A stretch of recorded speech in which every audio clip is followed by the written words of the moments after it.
Hi, I'm Steve Adubato. Normally one-on-one, we have one-on-two today. We're pleased to welcome two very special guests. First, we have Albert Kelly, who is the mayor of the great city of Bridgeton, New Jersey, and Melissa Helmbrecht, who is the executive director of CASA of Cumberland, Gloucester, and Salem Counties. And Melissa, CASA stands for?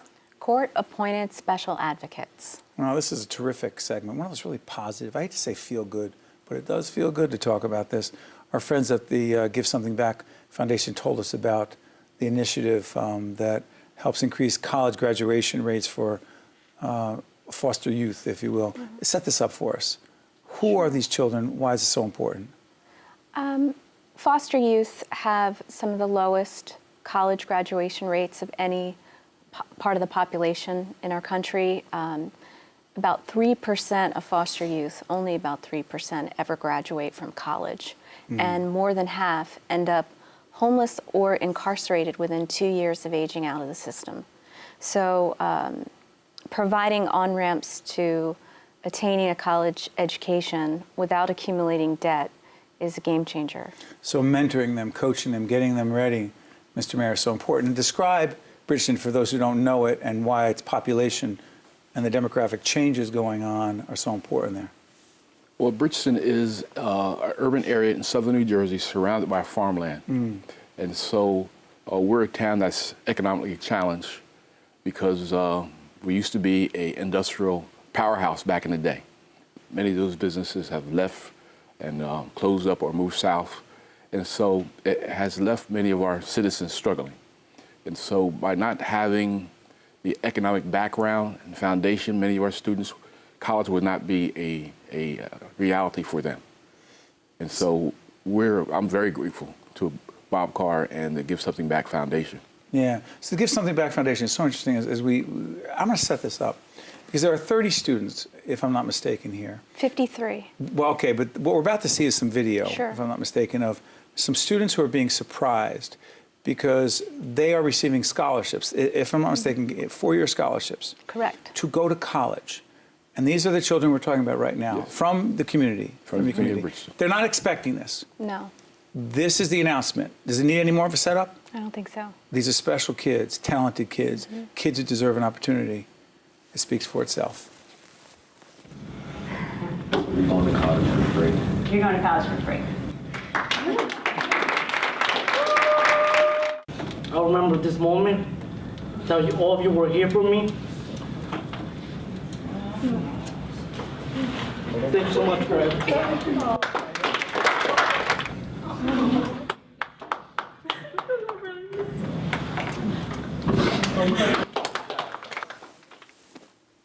It was an emotional day. Describe it. They didn't know that it was coming, so all they knew is that someone was coming to visit with them. Someone was coming to visit. The Give Something Back Foundation. We didn't provide any setup. We wanted it to be a complete surprise. And so Kelly Dunn, the executive director, came in, yeah, and she gave the kids the news. And at first, they weren't processing it. It took them a little while to process it. But every single student stood up, overwhelmed, talked about how it was a life-changing moment. Students talked about how they were going to be the first in their family's history to go to college, how their parents, some are incarcerated, some are struggling with drug addiction, and they just couldn't wait to tell their parents that they were going to break the cycle and that they were going to be successful. It was an extraordinary moment, probably one of the best moments of my life, just to be there and witness that.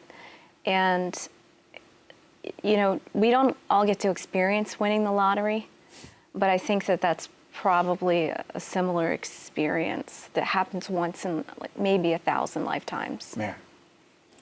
I happened to be at the announcement for the first 23 students. Yeah. And just like Melissa said, it was a similar... You're right in the room. ...outcome. I was not aware originally, so I was dumbfounded also that each student who applied to the Give Something Back Foundation, they decided to award a scholarship to every student who applied. 4 years? 4 years. They keep the grades up. got to keep a B average. The good thing about the foundation is they work with mentors who mentor the kids so that they have a greater likelihood of keeping that B so they can succeed. Now, you have succeeded. You are the mayor.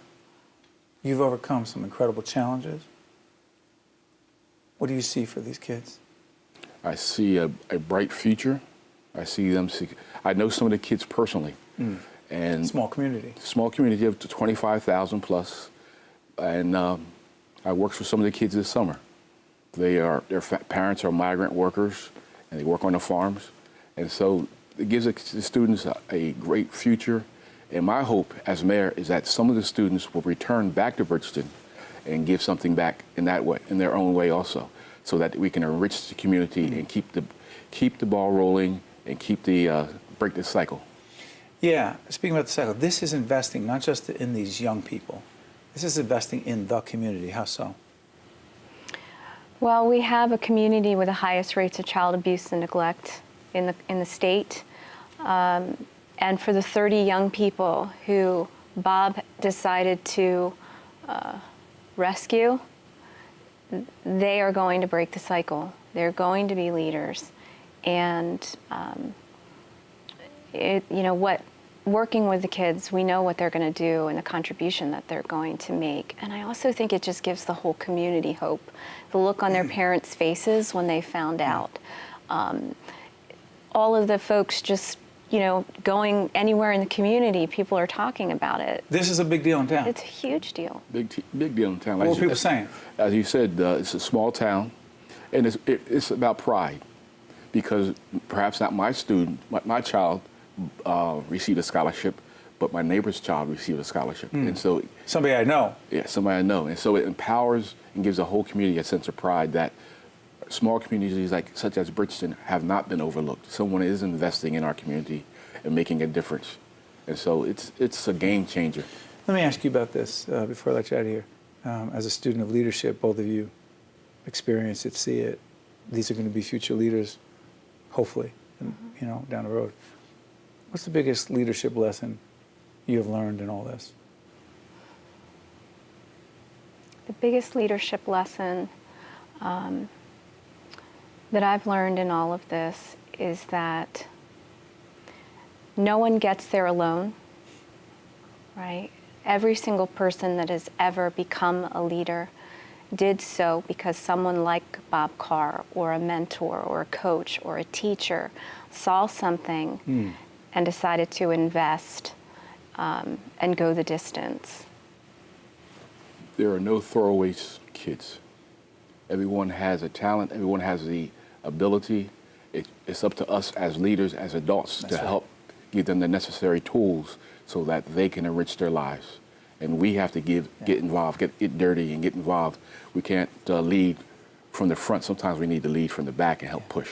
Thank you, Mayor. Thank you, Melissa. Thank you. Thank you. Make sure you come back and give us an update. Okay. Stay with us. We'll be right back. That was great. It was really great. One-on-One with Steve Adubato has been a production of the Caucus Educational Corporation, celebrating over 25 years of broadcast excellence. Funding for this edition of One-on-One with Steve Adubato has been provided by Gary's Wine and Marketplace, Wells Fargo, Qualcare Inc., NJIT, New Jersey Sharing Network, the law firm of Gibbons PC, and by Verizon. Transportation provided by Airbrook Limousine, serving the metropolitan New York, New Jersey area.